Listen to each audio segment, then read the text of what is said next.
Making of Indian Constitution. Did you know that the Indian Constitution was crafted by visionaries in the midst of historical turmoil? It all began on December 9, 1946, with the first meeting of the Constituent Assembly. This assembly was no ordinary gathering. Think of it as the birthplace of hopes and dreams for millions.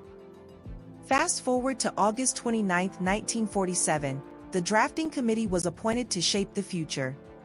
And then came November 4, 1948, when the final draft was presented to the Assembly. But what does this document represent? It's a blend of rigidity and flexibility. Adopted on November 26, 1949, it was a promise of justice, liberty, and equality for every citizen. On January 26, 1950, the Constitution officially came into effect.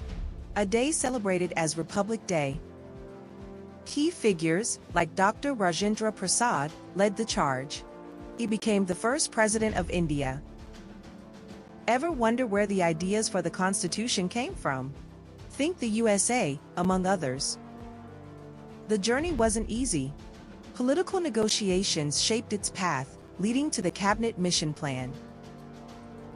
One of the key moments was the renowned Tryst with Destiny speech by Nehru on the eve of independence. The Constitution was adopted with 395 articles, ensuring a comprehensive legal framework. In fact, it's considered the longest written constitution in the world. On a fascinating note, Mahatma Gandhi wasn't a part of the Constituent Assembly. In a twist of fate, the creation took about 2 years and 11 months. Imagine that timeline. Ever seen a handwritten constitution? The original was beautifully crafted by skilled calligraphers. Understanding India's constitution and its history. Did you know that a country's constitution shapes its very identity? Let's dive into India's unique journey. India's constitution is a blend of rigidity and flexibility. A perfect balance for its dynamic democracy. Every country with a constitution is democratic. It's all about how we define governance. The foundation of our constitution can be traced back to the U.S. Constitution of 1787. That's quite a legacy. In fact, America declared its independence on July 4, 1776, setting off a chain reaction worldwide. Fast forward to 1934, when M.N. Roy called for the first Constituent Assembly. Talk about vision. In 1935, the Congress Party joined the rallying cry for a Constituent Assembly. Unity in diversity, right? With World War II looming, Britain made some tempting offers to India. But were they enough? The August Offer of 1940, Cripps Proposal of 1942, Wavell Plan of 1945, and finally, the Cabinet Mission Plan of 1946. The Cabinet Mission Plan was a game-changer, accepted by the Congress and the Muslim League. Why did the earlier proposals fall flat? Simply put, the Congress wanted independence, not just dominion status. Looking back, the Nehru Report of 1928 was an early draft of what would become our Constitution. And speaking of Nehru, his Tryst with Destiny speech is legendary, wouldn't you agree? He beautifully expressed the ambition of Gandhi, to wipe every tear from every eye. Now, let's break down dominion status. It meant self-governance while still being part of the British Empire. The term dominion signifies mastery, quite ironic for a country fighting for freedom. Let's explore different government systems briefly. Ever heard of communism? Picture China. Oligarchic governments? Think Russia or China again. Not everyone gets a say, right? Monarchies, where a single ruler reigns, can still be found today, like in North Korea. And then, there's totalitarianism, complete control over citizens' lives. Scary, right? The Cabinet Mission Plan laid out a total of 389 seats. A big step toward representation.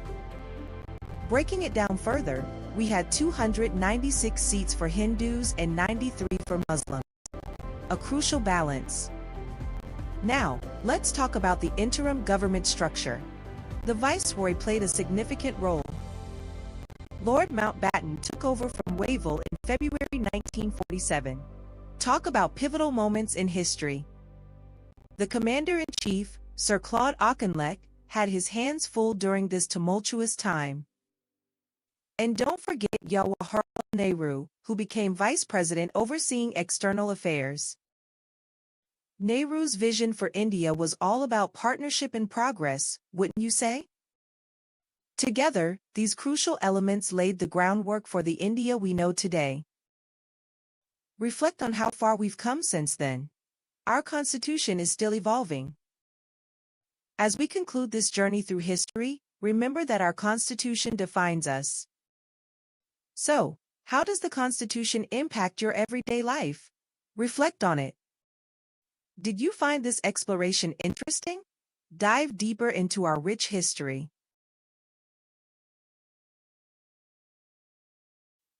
The making of the Indian Constitution. Explore the historical journey of the Indian Constitution, its formation, and the key figures who shaped its creation. The interim government was established with key positions held by Viscount Wavell as President of the Executive Council until February 1947, followed by Lord Mountbatten. On August 14, 1947, Jawaharlal Nehru delivered his iconic speech, Tryst with Destiny, before the Constituent Assembly. He emphasized the commitment to wiping every tear from every eye, reflecting the aspirations of the Indian populace. The Cabinet Mission Plan outlined important provisions.